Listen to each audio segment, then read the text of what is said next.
स्वर्ग जाने का असली हकदार कौन होता है और कौन जाता है नरक में। दोस्तों, आज हम एक धार्मिक कथा के माध्यम से आपको बताएंगे कि पूजा पाठ, दान धर्म आदि प्रकार के करोड़ों पुण्य करने के बाद भी मनुष्य नरक में क्यों जाता है और अत्यधिक पाप करने पर भी किसी एक पुण्य के लिए मनुष्य स्वर्ग की प्राप्ति होती है। और आप लोग इस कथा को पूरा ध्यान से सुनना और वीडियो को एंड तक जरूर सुनना। जब धरती लोक पर 3 मनुष्य और एक औरत यानी 4 लोगों की मृत्यु एक साथ हो जाती है, उन सभी लोगों के अपने अपने विचार थे।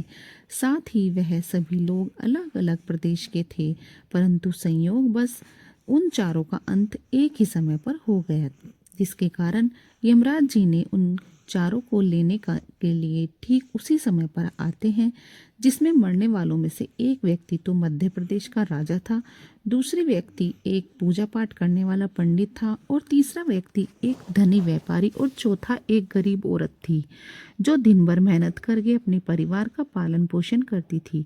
यमराज के दूत इन चारों के पास आए और चारों की आत्माओं को लेकर मृत्यु के देवता धर्मराज की सभा में आकाश मार्ग से लेकर जाने लगे। तब यमराज के दूत उन चारों आत्माओं को लेकर यमराज के सभा में पहुंचे तो वे चारों आपस में सोच रहे थे, हम चारों में से कौन स्वर्ग में जाएगा और कौन नरक में जाएगा। उस समय मृत्यु के देवता यमराज अपने आसन पर विराजमान नहीं हुए थे। तभी चारों ने आपस में बातचीत करते हुए कहने लगे कि मुझे तो स्वर्ग की प्राप्ति होगी।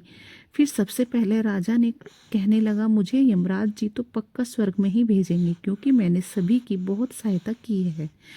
मैं तो एक विश्वविख्यात राजा हूँ। मैंने अपने अनेक सत्कर्म से धरती लोक पर अपना खूब नाम कमाया है और सबसे प्रत्येक मनुष्य मेरे राज्य में अत्यंत खुश था। चारों तरफ सभी लोग मेरे अच्छे कर्मों की चर्चा करते थे। कभी भी मेरे द्वार से कोई खाली हाथ नहीं गया। मैंने सभी को भिक्षा दी है, मुझसे जितना हो सका मैंने उन्हें उससे बढ़कर दिया। वो इसलिए कि वह मुझे आशीर्वाद दे, जिससे मुझे पुण्य मिले और यह जीवन भर मेरा नाम कभी न भूल पाए। इसलिए मेरे कर्म और लोगों द्वारा दिए गए आशीर्वाद को देखते हुए यमराज मुझे पक्का ही स्वर्ग में भेजेंगे। फिर मित्रों, राजा की बात सुनकर जो वह धनी व्यापारी था वह कहने लगा, अरे भाई, मैंने तो पृथ्वी लोक पर रहकर खूब धन कमाया, फालतू का खर्चा नहीं किया और उस धन से मैंने लाखों लोगों की सहायता की है और मैंने अपनी कमाई का अपना आधा हिस्सा सदैव दीन दुखियों और सहायता में लगा दिया, जिसकी वजह से मुझे अवश्य ही पुण्य मिलेगा, जिससे प्रभु यमराज मेरे शुभ कर्मों को देखते हुए मुझे स्वर्ग में अवश्य भेजेंगे। फिर मित्रों, व्यापारी की बात सुनते ही वह पंडित बोल पड़ा और कहने लगा, अरे भाई, तुम क्यों सभी फिजूल की बातें कर रहे हो। स्वर्ग में जाना कोई आसान कार्य नहीं है। स्वर्ग में जाने के लिए दान के साथ साथ पूजा पाठ भी करना पड़ता है। इसलिए स्वर्ग में जाने का सबसे बड़ा हकदार तो मैं ही हूँ, क्योंकि मैंने भगवान का नित्य पूजा किया है और मेरा पूरा जीवन आराधना में ही बीता है। मेरे द्वारा किए गए शुभ कार्यों के कारण ही धर्मराज मुझे स्वर्ग में भेजेंगे। इस प्रकार तीनों ने अपनी अपनी बातें, अपने अपने विचार सबके सामने रखे। फिर वह तीनों उस चौथी औरत को देखने लगे जो मजदूरी करती थी। उन्होंने सोचा कि देखो अब यह क्या कहती है, क्या इसने भी कोई अच्छा काम किया है या नहीं। फिर इसका पूरा जीवन मजदूरी करते हुए, दूसरों के अधीन रहते हुए ही बीता है।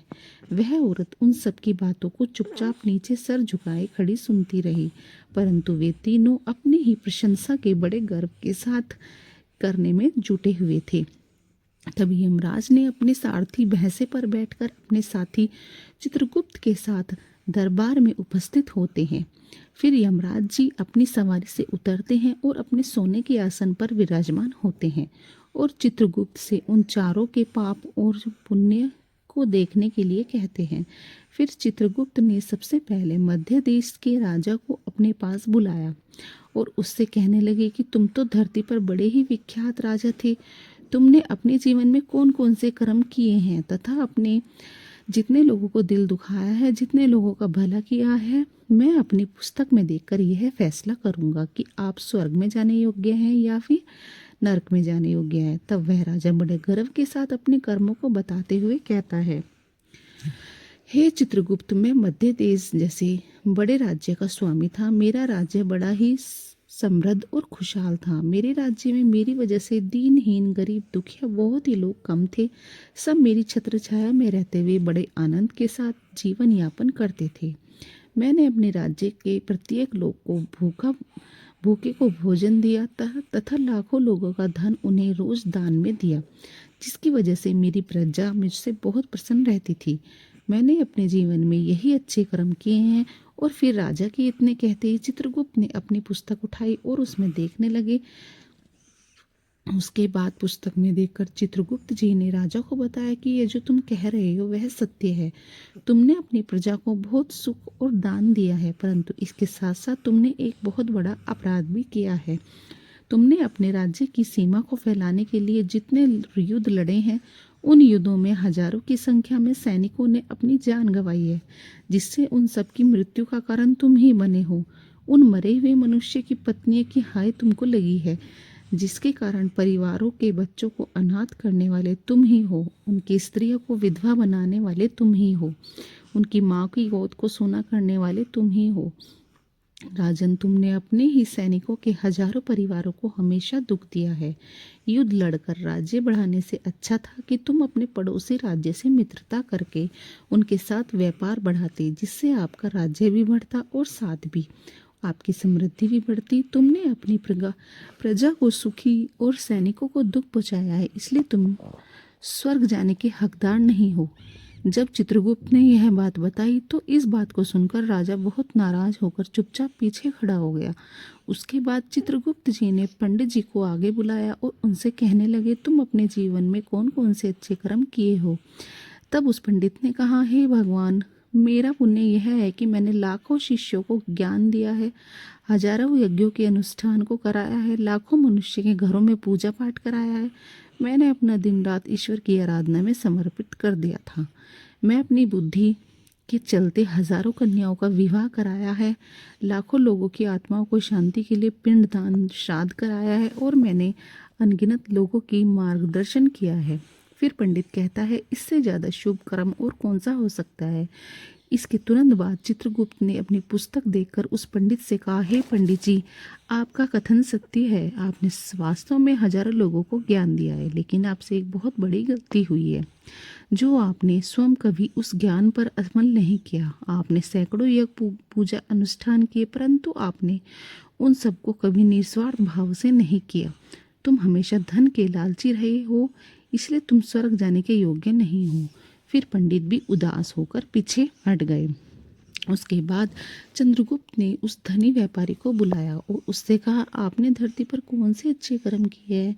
वह धनी व्यापारी कहता है, भगवान, मैंने पृथ्वी लोक पर जितना धन कमाया था उसका आधा भाग अच्छे कामों में लगाया और लाखों लोगों को भोजन कराया। मैंने उस धन को कई आश्रमों में दान किया, बेघर लोगों को मैंने धन दिया। मैंने उस धन से कई शहरों मंदिरों का निर्माण कराया, उस धन से कई धर्मशालाएं बनवाई।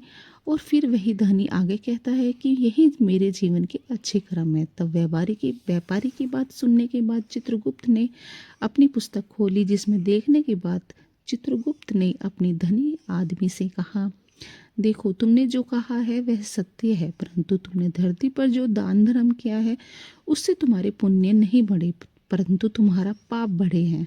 तुमने धरती पर जो दान धर्म किया है उस पैसे को कमाने के लिए तुमने बहुत झूठ बोला है।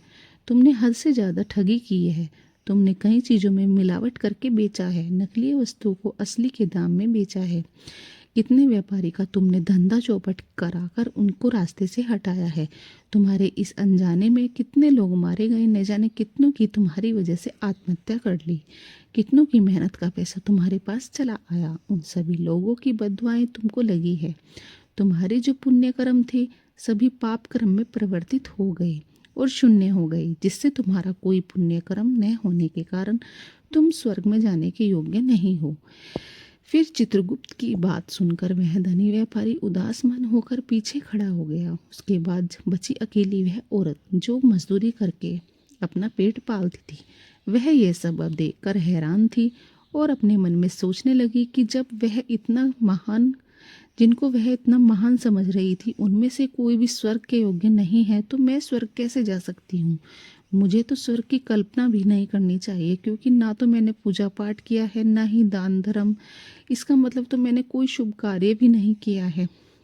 यह बातें सोच रही थी, इतने में चित्रगुप्त ने उसे भी आने को कहा। जैसे ही वो औरत चित्रगुप्त के पास गई तो उसने पहले ही कह दिया कि हे भगवान, मैंने धरती पर एक गरीब दुखिया के घर में जन्म लिया था। दान भगवान पूजा पाठ करने के मैं लायक नहीं थी, तो मैं शुभ कर्म कहाँ से करती। तो अपने परिवार का पालन पोषण बड़ी मुश्किल से कर पाती थी। इस तरह वह अपनी दुख भरी कहानी सुनाती और बोलती, मैं जानती हूँ भगवान, मैं स्वर्ग जाने योग्य नहीं हूँ, परंतु हे प्रभु, मेरी इच्छा है कि मैं स्वर्ग में तो नहीं जा पाऊंगी, लेकिन मैं एक बार स्वर्ग को अपनी आंखों से देखना चाहती हूँ। इससे अधिक मेरी कोई इच्छा नहीं है, क्योंकि मैंने ऐसा कोई काम नहीं किया है कि मुझे स्वर्ग पहुँचा दे, क्योंकि मेरे पास उतना समय ही नहीं बचता ताकि मैं लोगों की सेवा कर सकती। तो अपनी सास की सेवा में परिपक्व रहती थी। मैंने लोगों को समय ना देकर वह समय अपने बूढ़े माँ बाप की सेवा में लगाया, जिससे मुझे तो मंदिर में जाने का अवसर भी नहीं मिलता था। फिर उस औरत की बात सुनकर चित्रगुप्त ने पुनः पुस्तक देखकर पूछा कि देवी, तुम ध्यान से सोचकर बताओ कि तुमने कभी कोई पुण्य कर्म किया है। तब तो औरत ने अपने पूरे जीवन की घटनाक्रम को याद किया। तब उसे याद आता है कि उसने एक बार बहुत तेज की भूख लगी थी। तब वह खाना खाने के लिए बैठी ही थी। इतने में वहाँ एक बहुत ही कमजोर बीमार कुत्ता टहलता हुआ वहाँ पे आ गया और मेरे आकर सामने बैठ गया। मैंने रोटी की ओर गौर से देखा, तब मैं समझ गई कि कुत्ता बहुत भूखा है। तब मेरी आत्मा ने मुझे सचेत किया कि बेजुबान जानवर को छोड़कर तू अकेला कैसे खा सकती है। फिर मैंने वह रोटी स्वयं न खाकर उस कुत्ते को खिला दी।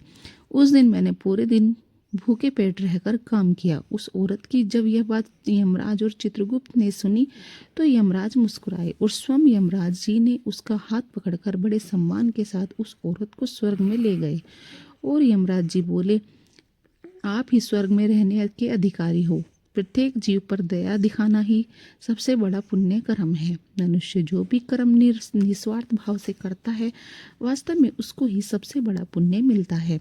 निस्वार्थ भाव से किए गए जन कल्याण के लिए एक छोटे से छोटा काम भी आपके सैकड़ों पापों को नष्ट कर देता है।